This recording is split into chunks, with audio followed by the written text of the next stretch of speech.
My face was numb. The left side of my face was numb. The top of my head was tingling. State Representative Corey Paris, just 33 years old. I had the worst headache. I couldn't lift my arm.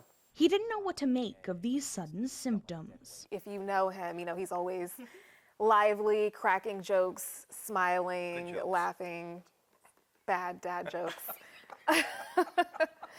But he was the complete opposite, and men can be pretty stubborn when it comes to their health. She made Paris promise he would go to the doctor.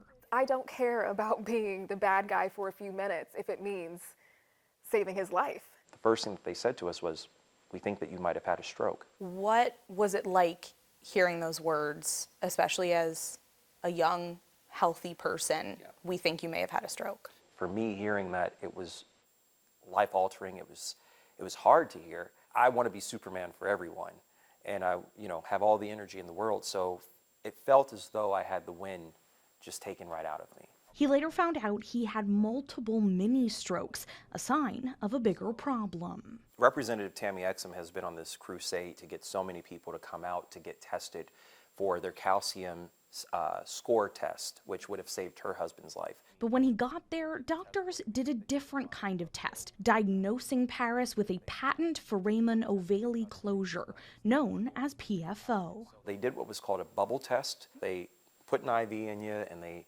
basically inject bubbles into your heart. The bubbles had gone at an alarming rate from one side to the other side of my heart. It's supposed to be protected, and that's where they found out that there was a hole. A test he never would have received if his fellow lawmaker hadn't suggested seeing a specialist after her own loss. Now, Paris hopes his story can do the same for others. This is fixable. Most people don't ever think to get checked, but if they had a chance to get it checked out and to fix it, it will save their lives. The thing that I want to do more than anything is be a really good husband and father one day. I think what impacted me the most was to watch my fiance cry as she was, oh boy, I'm about to get a little teary-eyed here.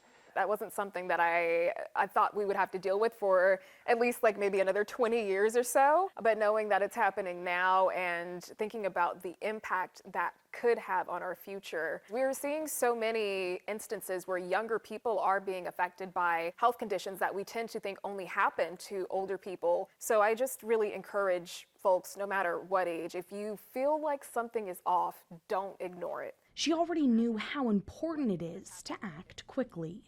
Don't just, pass it off as something that will pass in the morning.